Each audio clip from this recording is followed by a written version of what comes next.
আসসালামু আলাইকুম, কেমন আছেন সবাই? আশা করছি সবাই ভালো আছেন। আলহামদুলিল্লাহ আমরা ভালো আছি। তো এখানে দুপুরের আয়োজনের রান্নাবান্নাগুলো সেরে নিচ্ছি। তো মশলা কষিয়ে নিচ্ছি। তো এখানে সব ধরনের মশলা দিয়ে মশলাটা খুব ভালো করে কষানো হয়ে গেছে, উপর দিয়ে তেল উঠে গেছে।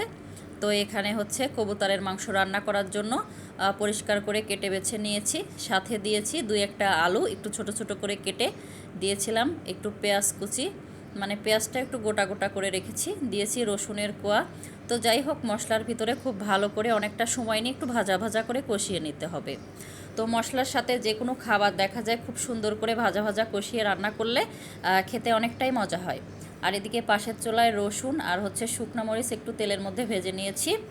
এখন দিয়ে দিচ্ছি কুচি করে রাখা পেঁয়াজ কুচি। তো পাশের চুলায় এখানে হচ্ছে পাটের শাক ভাজি করব। তো তার জন্য শাকটা খুব ছোট ছোট করে কেটে নিয়েছি আর কি। আর এদিকে কবুতরের মাংসটা খুব ভালো করে অনেকটা সময় নিয়ে কষিয়ে নিচ্ছি। তো ভিডিওর এই পর্যায়ে এসে এখন পর্যন্ত যারা ভিডিওটি দেখছেন অথচ একটা লাইক দিতে ভুলে গিয়েছেন, প্লিজ একটা লাইক দিতে ভুলবেন না। আর ভিডিওটি যদি বেশি বেশি ভালো লাগে কমেন্টের মাধ্যমেও জানাতে পারেন, চাইলে ভিডিওটি ফ্রেন্ড ও ফ্যামিলির মাঝে শেয়ারও করতে পারেন। তো পেঁয়াজ রসুন সব কিছু ভাজা ভাজা হয়ে গেছে। এখন দিয়ে দিচ্ছি কেটে ধুয়ে পরিষ্কার করে রাখা পাট শাক। তো পাট শাক দিয়ে নেড়ে চেড়ে এখন ভাজা ভাজা করে নিতে হবে। তো এখানে হচ্ছে দিয়ে দিচ্ছি এখন পরিমাণ মতো কাঁচামরিচ ফালি, আর দিয়ে দিচ্ছি স্বাদ মতো লবণ। তো পাটের শাকটা কিন্তু এভাবে ভাজি করলে খেতে অনেক মজা হয়। আবার দেখা যায় অনেক কুচি কুচি করেও কিন্তু এটা ভাজি করা যায়।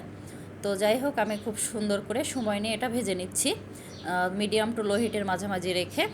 আর এদিকে হচ্ছে কবুতরের মাংসটা খুব সুন্দর করে ভাজা ভাজা করে কষিয়ে নিয়েছি। এখন হচ্ছে এখানে দিয়ে দেবো হচ্ছে পরিমাণ মতো ঝোলের পানি। তো যতটুকু পানি দিলে হচ্ছে কবুতরের মাংসটা রান্না হয়ে যাবে, সিদ্ধ হবে, ওই পরিমাণে পানি দিয়ে এখন নেড়ে চেড়ে চুলার উপরে রেখে দিচ্ছি। তো এখন এটা জাল করে রান্না সেরে নিচ্ছি। তো যাই হোক, আপনি যদি আমার চ্যানেলে আজকে নতুন এসে থাকেন চাইলে আমার চ্যানেলটিকে সাবস্ক্রাইব করে নিতে পারেন। আর এই ভিডিওটি যারা ফেসবুক পেজ থেকে দেখছেন চাইলে তারা পেজটা ফলো দিতে পারেন। আপনি যদি অলরেডি সেই কাজটি করে থাকেন তো আপনাকে জানাই অসংখ্য ধন্যবাদ। তো আপনাদের সাথে কথা বলতে বলতে এদিকে আলু দিয়ে কবুতরের মাংস রান্না হয়ে গেছে, চুলার জালটা অফ করে নিয়েছি। তো যাই হোক, খাবারগুলো এখন টেবিলে গুছিয়ে নিচ্ছি। তো এখানে হচ্ছে শুকনা মরিচ বাগার দিয়ে পাট শাক ভাজি করা হয়েছে, সাথে হচ্ছে আলু আর রসুন দিয়ে হচ্ছে কবুতরের মাংস রান্না করেছি একটু ঝোল ঝোল করে। তো গরম গরম ভাতে এমন করে রান্না করলে খেতে কিন্তু অনেক মজা হয়। তো যাই হোক, এদিকে সালাদও করে নিয়েছিলাম টমেটো আর শসা দিয়ে। তো ভিডিওটি প্রথম থেকে শেষ পর্যন্ত দেখার জন্য সবাইকে ধন্যবাদ। আপনাদের সবার সুস্বাস্থ্য ও দীর্ঘায়ু কামনা করে আজকের ব্লগটি আমি এখানেই শেষ করছি। আল্লাহ হাফেজ, আসসালামু আলাইকুম।